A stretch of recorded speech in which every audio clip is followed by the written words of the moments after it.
Next, Srimati Mahua Moitra ji.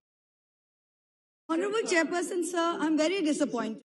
The Honorable Home Minister was here only a minute ago. I hope him seeing my name on the list of speakers had nothing to do with him going inside. I hope he's listening wherever he is. Two ministers are there. Yes, but I'm talking about the Home Minister. I'm very disappointed he's gone. Doesn't matter, sir. I'm only disappointed. No problem, sir. I'm very happy you're here. I'm only disappointed. I don't know why he ran away, but okay. एक रोज अपनी रूह से पूछा कि दिल्ली क्या है. Sir, let me finish, sir, please. एक रोज अपनी रूह से पूछा कि दिल्ली क्या है, तो यूं जवाब में कह गई, ये दुनिया मानो जिस्म है और दिल्ली उसकी जान. Honorable Chairperson, I rise today to oppose the Delhi Municipal Corporation Amendment Bill 2002 as introduced on March 25th in this House, seeking the unification of the three municipal corporations of South Delhi, East Delhi and North Delhi, which had previously been trifurcated by the Delhi Municipal Corporation Amendment Act of 2011, which was passed in the State Assembly. The ostensible motive of the Union government, as stated in paragraph 5 of the Statement of Objects and Reasons, is to bring about greater transparency, improve governance, and more efficiency in delivery of civic services.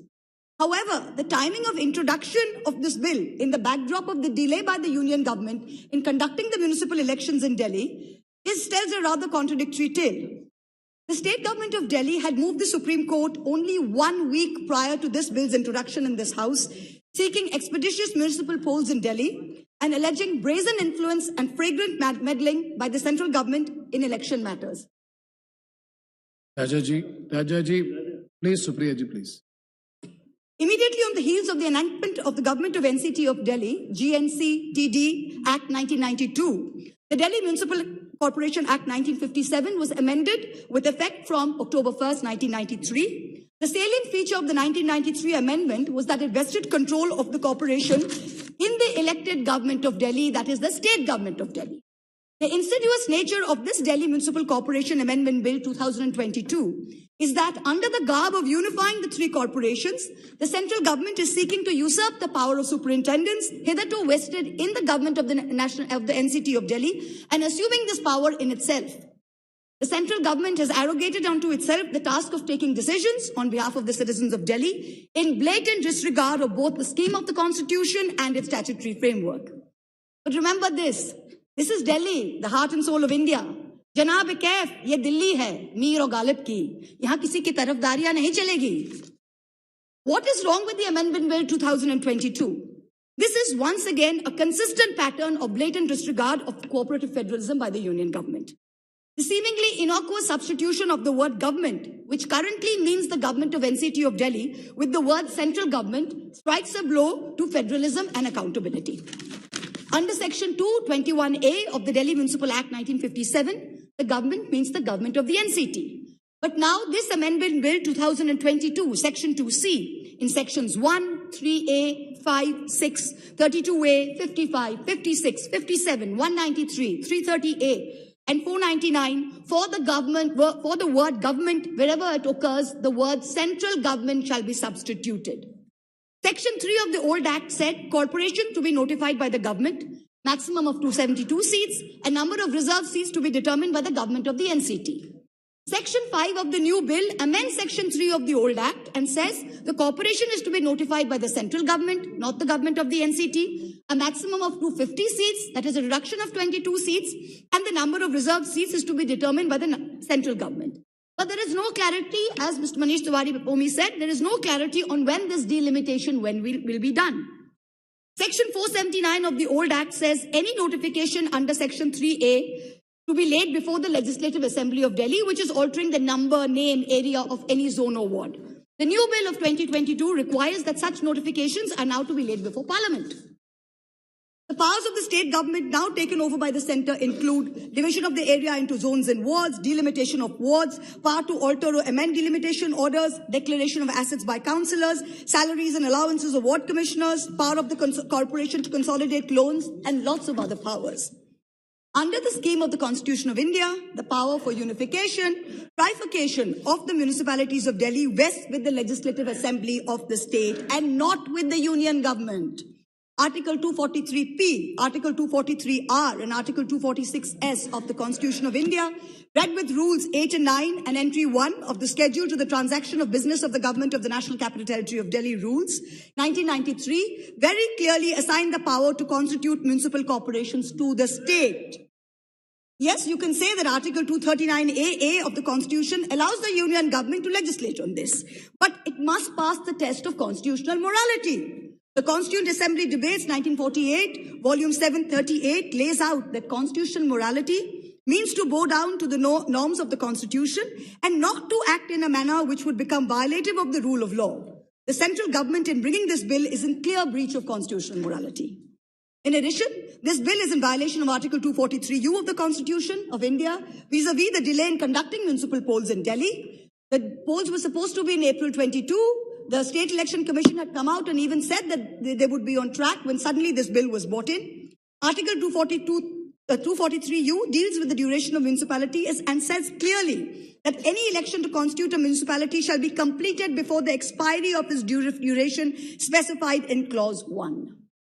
It is the classic example of the hypocrisy of the ruling party and of the central government that after years of crying crocodile tears for the lack of statehood for Delhi, today the same party, the same rulers seek to do away with the last vestiges of autonomy for Delhi citizens and for its state assembly.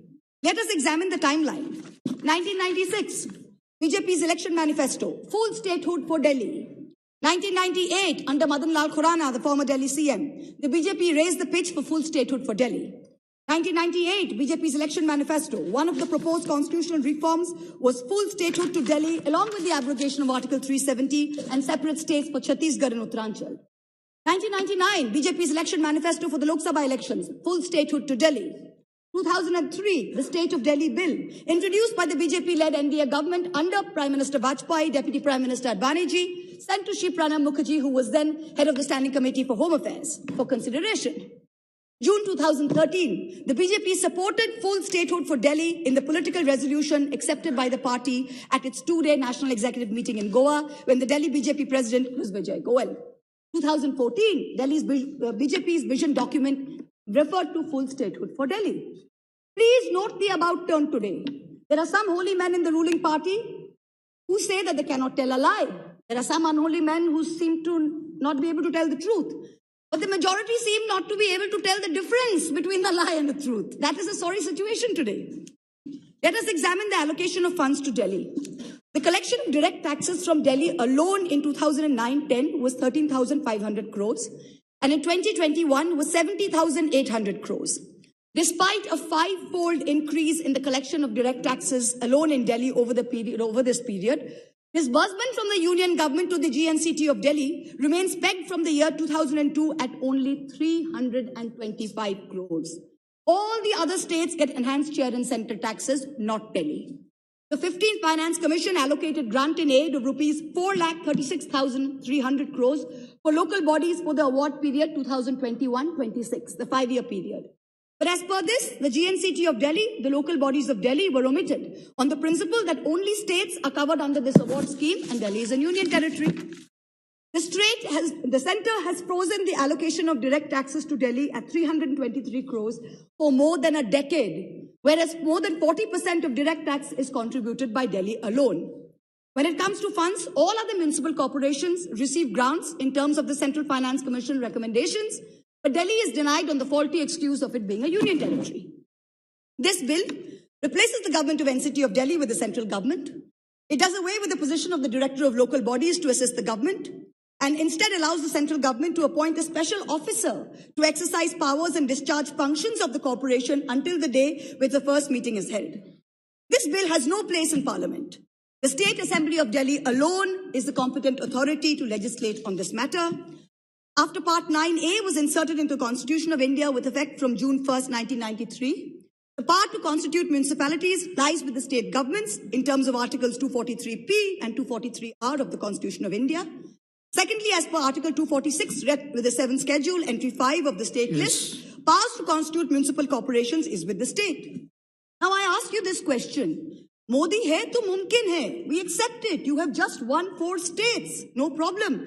Go ahead, call the elections in Delhi, win the state, Come, take to the, call the municipal elections, win the municipal elections, and then bring this to the state assembly. Who's stopping you? Nobody's stopping you. Do it the right way. Don't do it by the back door. You don't have the competence to legislate on this. Only the states. Mirza Asadullah Beg Khan, to remind the central government, तुमसे पहले वो जो एक शख्स यहाँ तख्त नशीन था, उसको भी अपने खुदा होने पर इतना ही यकीन था. Everyone thinks they are God when they sit on the throne, but don't fall into this trap. Do the right thing. Send this back. Thank you so much. Thank you, Mahua Moitra ji. Shri Dileshwar Kamaith ji.